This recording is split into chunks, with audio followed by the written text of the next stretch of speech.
Yaqinda bilasizlar, men 8 million kiyinim va 5 yillik garderobimni alishtirdim. Hozir mana shunaqa jarayon ketyapti. Emas kiyimlarimni berib yuboraman yoki tashlab yuboraman. Yangi kiyimlarimni ko'z oldimga qo'yib, ya'ni har kuni xudo xolis alishtirib kiyish uchun harakat qilaman. Garderobni razbor qilishdan oldin videolar ko'rdim va u videolarda aytilyapti, что to'g'ri razbor qilish kerak, keyinchalik yig'lab o'tirmaslik uchun. Shu qoidalarni sizlarga aytaman. Xullas, birinchisi, hamma narsalaringizni po tipu разбирать qilasiz. Ya'ni oyoq kiyimga, jinsiga, rubashkalarga va futbolkalarga hammasini ajratasiz. Ikkinchisi, keyin уже alohida qutilar qilasiz. Birinchi quti sevaman bu kiyimni, yaxshi holatda buni kiyaman, qo'yasiz shu yerga, o'rtaga korzinkaga buni berib boraman va ikkinchi korzinkaga nima kiyimlar ketadi? Kiyimingizga qaraysiz, ana shu rubashkani men yana qayta olgan bo'larmidim agar men garderobimda yo'q bo'lganda. Men masalan olgan bo'lardim shu rubashkani, chunki bu klassika, doim modadan chiqmaydigan narsa. Вот buni kiyaman deb kiyodonga qo'yasiz. Agar javob yo'q bo'lsa, to o'rtadagi qutiga solasiz va chetga olib qo'yasiz, ya'ni uni berib borasiz. Tizzalari cho'zilib ketgan bo'lsa, dog'-dug'lar bo'lsa, yirtiq-pirtiqlari bo'lsa, hammasini 3-chiga qo'yib yoki oynangizni, changlaringizni, tualetlaringizni, pollaringizni artib tashlab yuborasiz yoki prosta tashlab yuborsangiz bo'ladi.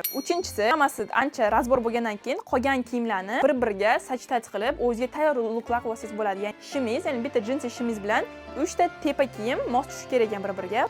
Shunaqa kiyimlarni kombinatsiyalarni qilib, rasmga tushib, bitta galeriyaga tiqib qo'ysangiz, tayyor luklaringiz tayyor bo'ladi. O'shani garderobingiz bilan полный foydalanayotgan bo'lasiz ekan. Keyin обязательно bu narsa men kerakmi, kerak emasmi, вроде kerak bo'lib qolishi mumkin degan narsalar bo'ladi-ku, shu ko'p shunaqa o'ylantirayotgan kiyimlarni kiyib ko'ring, o'zingizga qarang, qanday kiysa bo'ladi, yaqin 1 yil ichida shuni kiyamanmi deb o'ylanib ko'ring va rasman ham kerak bo'lib qolsa, masalan, shu kiyim alohida sal uzoqroq joyga olib qo'ying, no tursin. Agar har kuni kiya olmasangiz, shunaqa punktlardan iborat ekan. Mana ko'rayotganlarda yig'ib qo'ydim, buni hammasini berib yuboraman. Men 3 ta futbolka bor, buni chang pollarni artib tashlab yuboraman. Shunaqa qilib razgruska qilmasam, men har kuni kiyinish uchun faqatgina polkani oldida nimalar bo'lsa, shuni kiyib olaman-da qizlar. Shuning uchun razbor qilmasam, normal kiyimlarimni kiymayman, ko'rmayman, esimda ham yo'q. Mana bunaqa 5 yilga вообще kiymaydigan kiyimlarim prosta turibdi-da. Shkafni to'ldirib. Sizlarga foydali bo'ldimi yo'qmi kommentariyaga yozinglar. Sarpelardagi kiyimni alishtirdinglarmi, alishtirmadinglarmi kommentariyaga yozinglar.